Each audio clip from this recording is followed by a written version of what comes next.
Welcome back to 12 News at 6. I'm Cameron Cox. Time for his 12 Sports Original. You know, moms are pretty special, superheroes in every way. They're like the glue. Even when you can't see them, they're still holding things together. Some moms are mothers to their kids.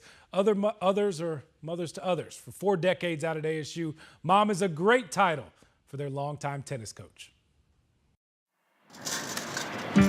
Some jobs never change. Been here 40 years, so about 3 or 4 times a day. The wardrobe sure hasn't. As an East Coaster, we call them sneakers rather than tennis shoes. But it's about to. You know how people say, oh yeah, it's gonna be great in retirement, you'll cut down on all your expenses and things like that. I'm like, I'm gonna have more, I'm gonna have to buy some clothes. How many times have you just worn an ASU shirt to work? Every day, 6 days a week.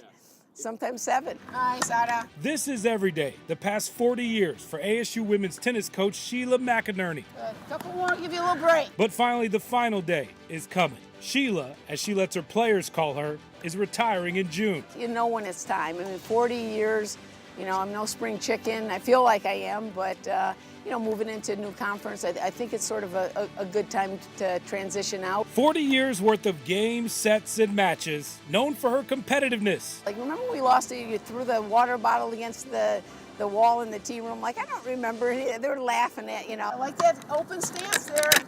Good. Woo. It's all right. It's all right. A lot of the stuff that they remember, I don't remember. That's what makes it funny. Yeah, you know, well done. Good work. But more importantly, her kindness. You know, I started out as probably their older sister, morphed into their mother.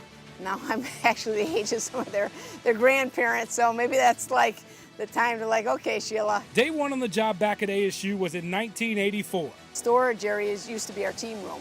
And we still has, yeah, oh yeah, and it had no air conditioning. It still doesn't have air conditioning. Back then, Sheila was very good on the court. I do more feeding now, because these kids, you know, when I first got here at 26 years old, I was probably as good, if not better, than a lot of the kids on the team, so I do all the hitting. Playing since she was 8 years old, Sheila was a 4-time All-American and a 3-time national champion at USC. Once pushed Billie Jean King to 3 sets in the 3rd round of the '77 U.S. Open. Coaching came natural. I've tried to be a good teammate for sure. Her resume reads like the longest tenured coach in ASU history. 36 consecutive NCAA championship appearances.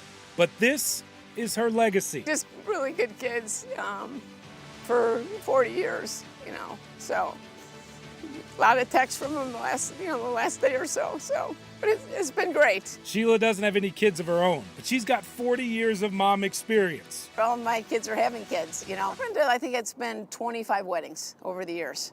Yeah, and one of the players, I won't mention name, but I've been to hers twice. And now it's her kids who are paying it forward. You know, for me too, to see a lot of these kids that I recruited, you know, as players, now they're young women coaching. So I've seen a lot of them, you know, a lot of them have sort of, you know, told me, hey, look, you've been a great role model and things like that. And I couldn't be more grateful. I think that's the word when he asked me. It would be gratitude. Mom, mentor, coach. Thank you, Sheila. Man, let me tell you something, guys. She was an absolute joy to talk to. Yes. The things she has seen out there at ASU, you know, she's seen that campus really transform. Sure. But the same drive to work. So it's going to be a little difficult not making the drive. But it was really cool to see after the announcement of her retirement. I mean, we're talking, you name like a tennis figure in this world, they've probably reached out, said something about her. I mean, she is that well known across tennis. ASU's been incredibly lucky to have her for 40 years. And what you said is really true. If you had a daughter who could play tennis and was good enough to play collegiate tennis, like that's who you wanted. That's who you wanted. Something tells me she won't be too far. Yeah. You know, she still can play, she still can hit. And something tells me she won't be too far. But those kids have been, how cool to learn from her. Yeah, she's made so many connections that all of those students are still going to be in her life. There's probably another wedding or two to go to moving forward. Babies, grandbabies, all the above. All right, Cam, thank you.